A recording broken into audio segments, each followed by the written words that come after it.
Hello and welcome दोस्तों, मैं हूं मनीष। स्वागत है आप सभी का एक और वीडियो मनीष के ब्लॉग्स में। तो दोस्तों, आज की इस वीडियो में हम बात करने वाले हैं कि ओला उबर में आज के समय में कुल कितनी कमाई हो रही है, पहले कितनी इनकम हो रही थी।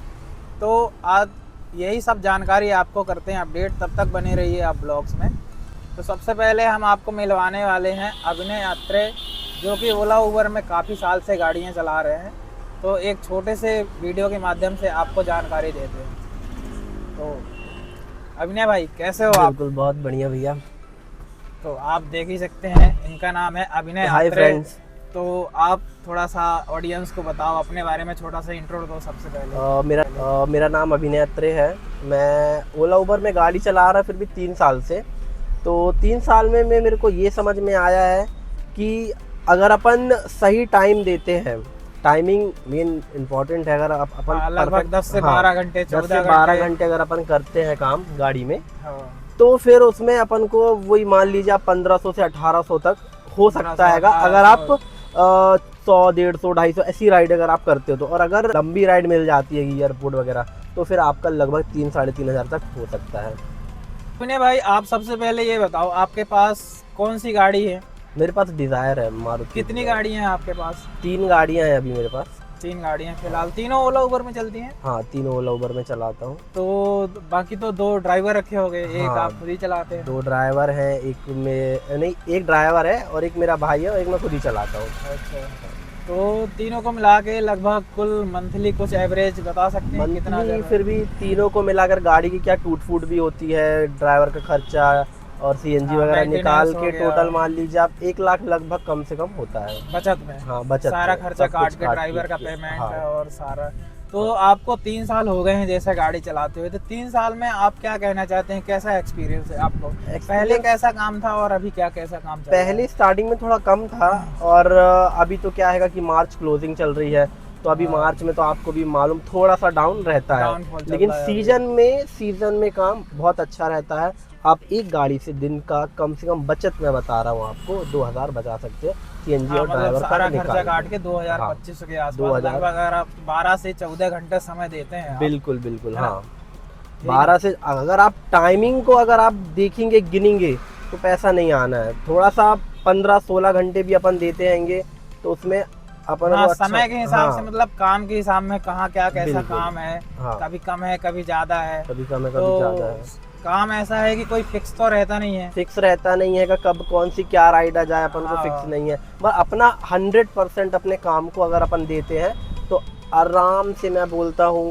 3500 तक आप दिन का आराम से बना सकते हैं। तो जैसे ऑडियंस जानना चाह रहे हैं कि किसी को मान लो अगर अभी गाड़ी लेना है या कोई नए बंदे जैसा ओला उबर में आना चाहते हैं, तो आपको तो 3 साल हो गया है जैसे काम करते, तो उन लोग के लिए आपका क्या सजेशन रहेगा? क्या अगर कोई नया बंदा चलाना चाहता, इस फील्ड में आना चाहता, तो मैं एक ही सजेशन करूंगा कि वो सबसे पहले एक डिजायर सेडान ले ले।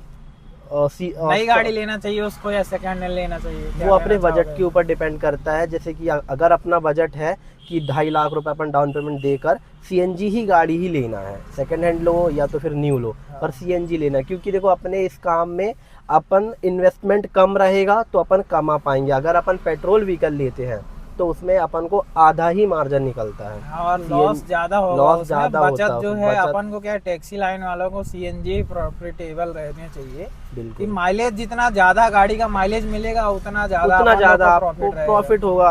और मेन क्या होता है, कस्टमर जैसे भी बैठता है गाड़ी, कभी सपोज अगर आपको मान लो 169 की राइड आती है ना, तो कस्टमर आते ही साथ भी एसी डाल दो, तो अगर आप उसको मना करोगे तो वो भी नाराज होगा, है ना।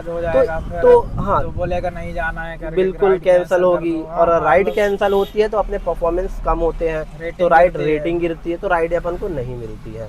तो इसलिए मैं ये बोल रहा हूँ कि सीएनजी ही गाड़ी लेना। डिजायर लीजिए या ऑरा भी बहुत अच्छी हैगी, होंडा की गाड़ी, उसमें 4 सिलेंडर आ रही है।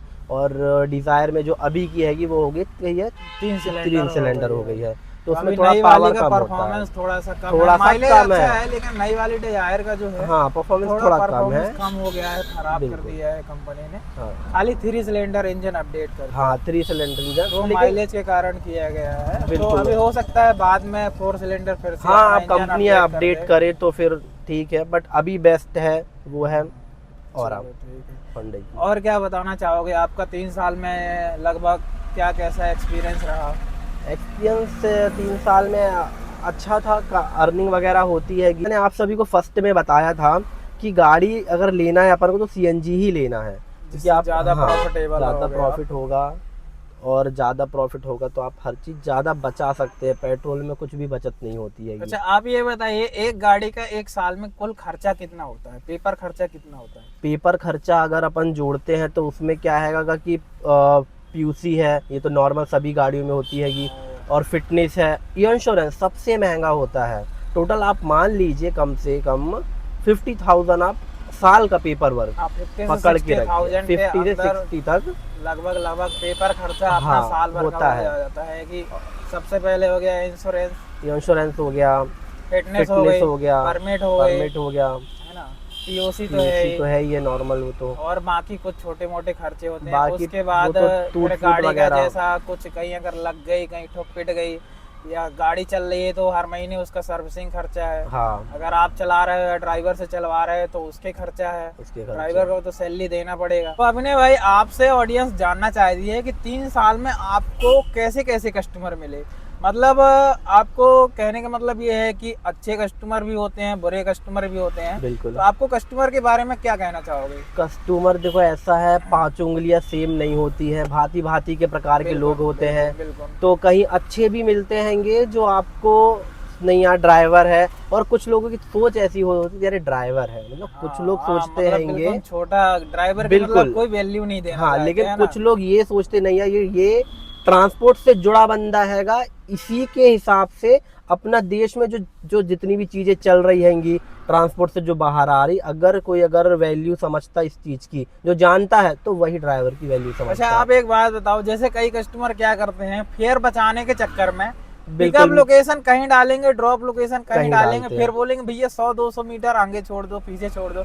उनके बारे में आप क्या कहना चाहोगे? उनके बारे में बस मैं इतना बोलना चाहूंगा दोस्तों कि ऐसे लोगों से क्लियर कट टू कट बात कर लो पहले कहाँ पे आपको पिकअप ड्रॉप कहाँ पे करना है और आपका पिकअप कहाँ पे है, ये एकदम क्लियर बात करो। अगर थोड़ा बहुत डिस्टेंस होता है जैसे 100-200 मीटर तो अपन को पड़ जाता चल, लेकिन अगर 2 किलोमीटर 1 किलोमीटर पड़ता है तो एक्स्ट्रा अमाउंट लेना चाहिए, अपना हक बनता। ओला उबर का कंपनी अपन को नहीं देने वाली। हाँ, उसमें बिल में क्योंकि ऐड नहीं होता है, नहीं तो होता आप कोशिश करो कि बिल के साथ जो अमाउंट जितनी भी आपकी गाड़ी चलती है, तो गाड़ी की चलने के हिसाब में आपको कस्टमर से क्लियर बता दो भैया आपने ड्रॉप लोकेशन यहाँ का लगाया है। हाँ। जो आपका अमाउंट आ रहा है आप इतना करेंगे, या अगर आपको आगे चलना है, आगे ड्रॉप करना है 100-200 मीटर के बाद, 100 मीटर 150 मीटर चलो ठीक है, कभी कभार होता रहता है, इतना चल जाता है। अगर उससे ज्यादा आपकी गाड़ी चलती है, क्योंकि गाड़ी पानी से तो चलती नहीं है, पेट्रोल गाड़ी का फ्यूल खर्च होता है, फिर आप वहाँ ड्रॉप करोगे, रिटर्न आओगे वहाँ से, तो गाड़ी तो चलेगी तो फ्यूल तो खर्च होगा ना, तो आपको एक्स्ट्रा अमाउंट लेना चाहिए। तो दोस्तों मैं आपको बताना चाहता हूँ कि जैसा मान के चलो कोई कस्टमर ने पिकअप लोकेशन कहीं का डाला है, ड्रॉप कहीं का डाला है, तो आप एक बार कॉल में कंफर्म कर लें, या आप जैसे ड्रॉप करते हैं, कोई कस्टमर बोल रहा है कि हमको भैया थोड़ा और आगे छोड़ना है, तो 100-150 मीटर तक ठीक है चलता है। उसके बाद अगर कहीं गाड़ी चलती है 1 किलोमीटर 1.5 किलोमीटर 2 किलोमीटर जो भी अगर बोलता है, तो आपको हर कस्टमर से बोलना चाहिए कि भैया गाड़ी एक्स्ट्रा चलेगी, आपको पेमेंट एक्स्ट्रा पे करना पड़ेगा।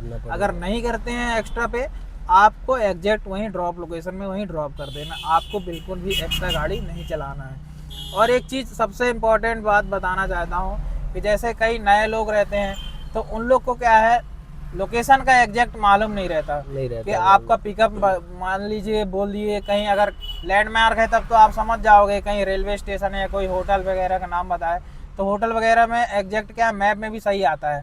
कभी कभी क्या होता है, जैसे कहीं फ्लाईओवर है या कोई गलियों में है, किसी के घर है, तो आप जैसे वहाँ पिकअप लोकेशन करने जाते हैं तो लोकेशन पास में ही रहेगी, लेकिन घूम घूम के दिखाती है।